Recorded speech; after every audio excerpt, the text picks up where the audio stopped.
When you're buying a company, how can you determine if the company is worth buying?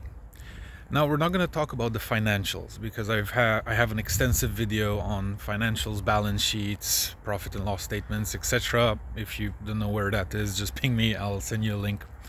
But basically, there are three main things. There can be, of course, many more. Three main things I would suggest you focus on and get data on during your due diligence phase, which is your first phase of acquisition. And those are, I will provide with case studies so that you can actually, have examples of that. So number one is owner involvement.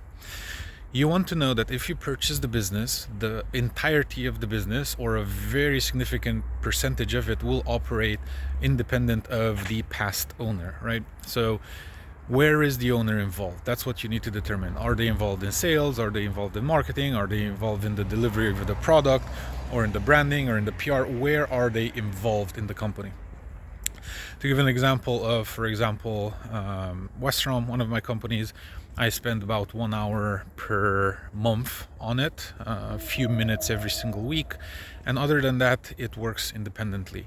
Any amount of actions I would put above that just increase the value of the company. However, we have put in almost 15 years, or actually of hands-on work around, let's say, 11 years of work in defining all of the SOPs and putting together an org chart with very clear responsibilities of who needs to do what and so on and so forth. So it's been over a decade of work to set up Wesrom the way it is set up, and that is the end goal of every single business. Every single business should be set up, and it might take you 1 year, it might take you 10 years, like it took me. Wesrom is one of my first companies, so I learned all of my lessons on it. So that is what you need to look for. Number one, owner involvement. The more involved an owner is, the higher the risk level, and the less involved an owner is, the easier it will be to take over that business and then, do whatever you want with it after that. Number two is client recurrence. How many times and what percentage of clients come back to buy again? If you're looking at a retail shop, how many of the women that buy shoes come back to buy another pair of shoes, and how often do they do that? And these types of statistics matter a lot, because if you're buying a business that has one client once and then they never speak to them again or never see them again, typically that's not something that has a lot of value, because the value of that business has already been drained by the previous owner, right? So let's say the previous owner, if it's a services business, had a previous engagement with a big company, but then, after the project was done, that company never worked with us again. Not a good sign. Who knows why that happened, but still, now you don't have that client anymore, so it's just the past. So client recurrence is something that's very important in every business, whether you sell products, even if you're buying a real estate business. How many people that buy houses from you refer other people to your service, and or the next time they want a house, or their children want a house, or whatever it is, they still come to you, to your services. So that's client recurrence.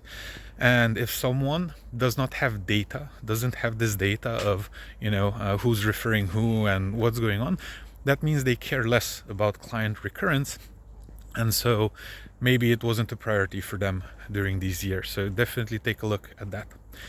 In Wesrom, for example, we have an industry unique 80% client recurrence rate. So 80% of clients, after they work with us one time, they come back for at least a second time. We have some clients that have been with us for 9 years, others 7 years, others 5 years. Depends on when we got them. They just never left, right?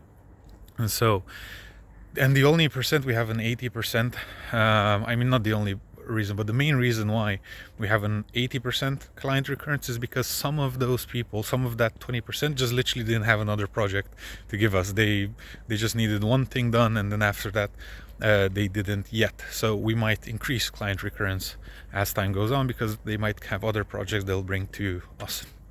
And then number three, you should definitely look at case studies and success stories, because past performance, or the only good dictator of future performance, is past performance. So if you have, let's say, if you're looking at the services business, what past experience do they have? For example, if it's a software development company that you're looking to buy, do they have experience in AI? Do they have experience in specific industries you're interested in? Like for example, Wesrom has in automotive and aerospace and defense and 17 other industries that we've worked in. Right, so these things increase the value, because when you go in and acquire the business and then you want to grow it, if anyone asks, hey, have you worked with people in the medical sector, right? Have you worked with other companies like us, is basically the question. And you want to say a very confident yes, we have, right? And that will help accelerate the growth of the company post-acquisition. This is a very important concept. And so these are the three main things I recommend you take a look at when acquiring a company. These are the things I focus on when I build my entities, and this is what I look for when I buy companies from others. Again, other than the financials. The financials are one thing, those need to make sense, and then after that, these are some of the key items that you need to make sure are in line. And if they are in line, you're probably looking at a good company, and best of luck in that. If you need any help, if you want me to take a look at something, just ping me, send me a DM on this platform, and I'll gladly help. Thank you and have a good day. See you. Bye.